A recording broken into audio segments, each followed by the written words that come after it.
Premier Jason Kenney telling me last hour we need to lock in North American energy security by working together.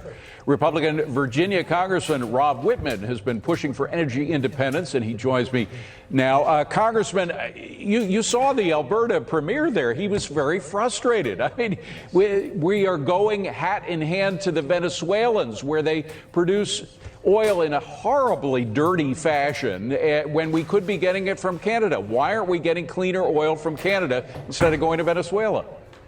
Well, we should be doing that. Canceling the XL pipeline was foolishness. We could be pumping Canadian oil today to our refineries if the XL pipeline had not been canceled. It's incredibly important to look at buying oil and energy from our friends. Canada is one of them. We need to be doing everything we can not to be asking the Venezuelans to pump more oil, but to be going to our friends. And by the way, we have lots of energy at home.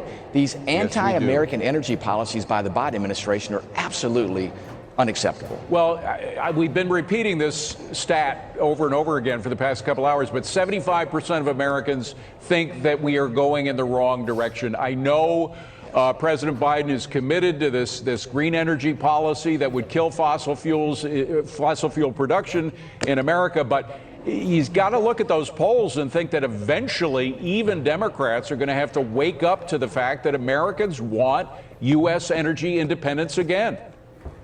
Absolutely, David. And if you are placing the United States at a point where energy becomes excessively expensive or unaffordable for many families, then you're going to find that to be unsustainable. And listen, Americans want to make sure that they have clean, affordable energy. So we can do both, and we must do both.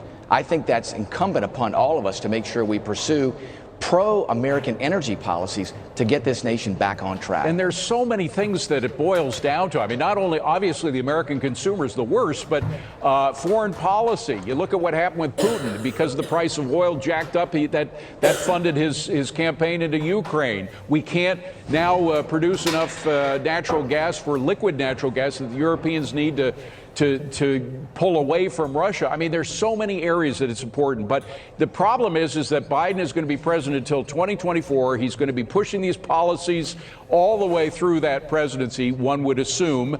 And he can, through regulatory means, pursue those same goals, even if Americans don't want them. Well, David, what I think we need to do as Republicans, even in the minority, is to continue to press for pro-American energy policies through every avenue that we have. And I am hopeful that we regain the majority. And when we do, we need to put on the president's desk and send to the Senate pro-American energy bills. Go back to building the XL pipeline.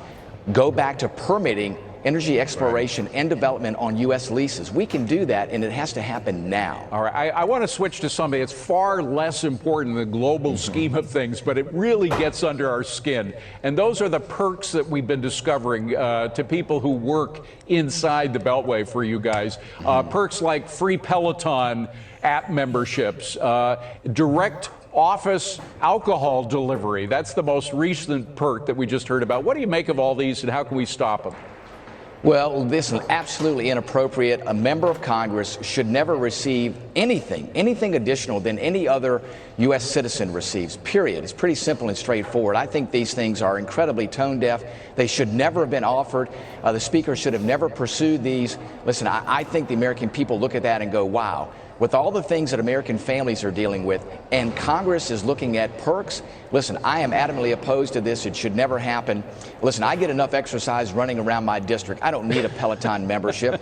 And I don't drink, and I don't think you should have alcohol delivered to your office, period. You know, I know just in the grand scheme of things, it doesn't seem that important, but boy, oh boy, it's really adding insult to injury to American taxpayers. Congressman, great to see you. Thank you very much for coming in. Appreciate it.